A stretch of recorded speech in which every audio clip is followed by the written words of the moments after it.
분단국가, 전쟁 발발 위험으로 여행 유의국가, 김치 냄새나는 돈 없는 나라. 20년 전만 해도 우리나라 하면 따라다니는 수식어였어요. 대한민국이라는 나라에 대해 부정적 편견이 굉장히 심했습니다. 그런데 지금은 완전히 바뀌었죠. 감히 전 세계의 트렌드를 한국이 이끈다 해도 과장이 아니에요. 작년에 국가 이미지 평가를 실시했는데 긍정이냐 부정이냐 외국인들에게 설문조사를 했습니다. 10명 중 7명 이상이 긍정적으로 바라본다는 게 분명 쉬운 일은 아니지만 확실한 건 지금 세계는 한국에 열광을 하고 있습니다. 스포츠를 뛰어넘어 영화, 드라마, 음악 등등 한국이 아니라 심지어 한국 비슷한 한국계 이미지가 나오면 일단 클릭하고 클립해버려요.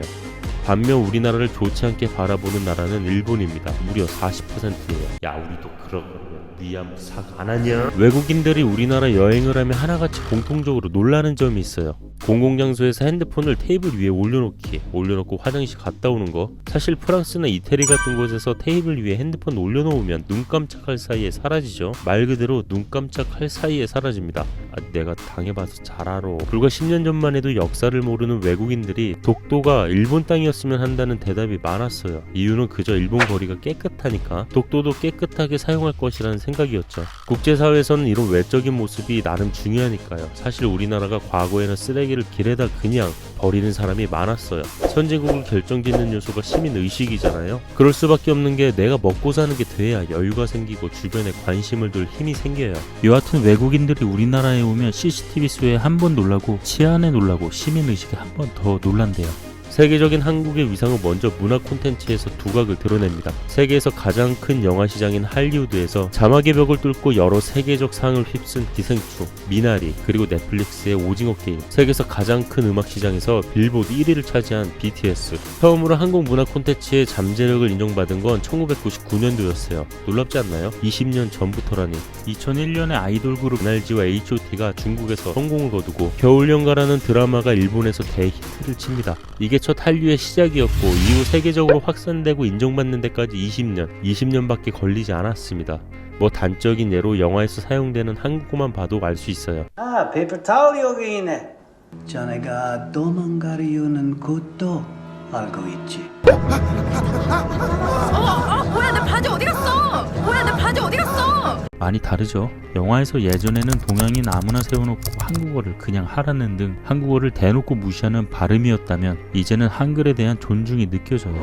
세계적인 한국 문화 콘텐츠의 관심 덕분에 한국어를 배우는 나라 수도 점차 증가했습니다. 지금 V로 표시한 국가는 한국어를 대학 입시로 채택한 나라들이에요. 올해 초 미국의 군사력 평가기관에는 대한민국이 세계 전투력 순위 6위에 랭크되어 있습니다. 인근 국가들 전부 군사력이 우리나라보다 높아 티가 안 나서 그렇지 세계적으로 따지고 보면 나쁜 편이 아니에요. 그런데 이 순위는 핵무기를 제외한 평가야. 일본으로부터 해방, 한국 전쟁 이후 우리나라는 힘겹게 비록 더디지만 꾸준하게 발전합니다. 그렇게 40년이라는 공든탑을 쌓아 올렸지만 1990년대 후반 일본이 또 우리나라를 망하게 합니다. 물론 IMF 원인에는 국가가 관리 못한 게 첫 번째고요. 1990년대 한국의 경제 성장은 그야말로 투더문이었어요. 일그렇듯 경제가 호황일 때는 국가와 기업들이 부채 비율을 높여 공격적으로 투자를 하잖아요. 당시 우리나라는 일본과 호영호재하며 관계가 돈독했던 시기라 일본에서 돈을 많이 빌려왔습니다. 그런데 일본이 뒤통수를 칩니다. 갑자기 태도를 바꾸어 빌린 돈 전부를 상환하라고 통보합니다. 와, 아무리 생각해도 이거 큰 그림이었어. 경제 성장이 폭발적으로 이루어지는 시기라 어디를 봐도 부채 상환일을 연장하는 게 일반적이고 통상적이었죠. 돈 빌려준 사람은 이자 받는 기간이 더 늘어나졌고 돈 빌린 사람은 레버리지 효과를 낼 수 있어서 좋고, 아무튼 갑자기 빌려줬던 돈을 갚으라고 강하게 압박합니다. 국제사회란 게 때론 사실관계 여부보다 이미지가 더 중요한데 국제적으로 영향력이 있는 일본이 내뜸 한국에게 빌려준 돈을 전부 상환하라고 하니 이게 뭐지? 뭔가 있나 보다. 다른 나라도 빌린 돈 전부 갚으라고 압박하기 시작합니다. 당시 우리나라 빚이 300억 달러가 넘는 상태였고 외환 보유액은 40억 달러밖에 되지 않았어요. 갚아야 할 돈은 많고 곳간에 돈은 없어지고 결국 부도가 납니다. 당시 코스피 30대 기업 중 17곳이 무너졌어요. 가족에게 차마 실직했다는 말을 못하고 출근하는 척 퇴근 시간에 맞춰 집에 귀가하는 그런 가장들이 많았습니다. 사회가 많이 혼란스러웠어요. 실제로 이때 지하철이 오는 순간에 맞춰 뛰어드는 사람도 많았고요. 한강에서 추락하는 사람도 꽤나 많이 나왔습니다. 대마 불사라는 말이 거짓이 되었고 이때부터 그동안 쳐다도 보지 않았던 공무원 채용 경쟁률이 폭등하기 시작합니다. IMF로부터 약 220억 달러의 구제금융을 받게 되는데 대부분의 전문가들은 대한민국이 이 돈을 갚는데 적어도 30년은 걸릴 것이라 장담했죠. 사실 당시 상황은 그야말로 누가 봐도 대한민국은 빚쟁이 국가고 망했고 이제 끝났다였습니다. 광복 이후 50년이나 힘들게 쌓아온 공든탑이 한순간에 무너졌지만 난세의 영웅이 난다고 역사적으로 우리나라가 항상 위기 상황일 때 나라를 지키는 건 지도자가 아니라 언제나 국민들이었습니다. 달러를 모으기 위해 전국에서 금 모으기 운동을 시작했는데 1998년 1월부터 2월까지 모인 금이 무려 총 227톤이었습니다. IMF로부터 빌린 금액의 10%를 상환하죠.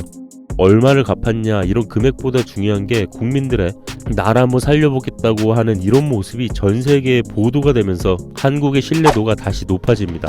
그리고 3년 8개월 만에 빌린 돈을 모두 갚게 됩니다.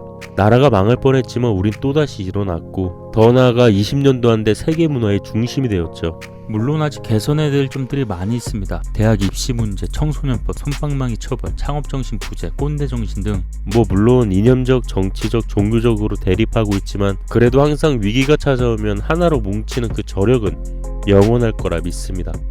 대한민국 만세.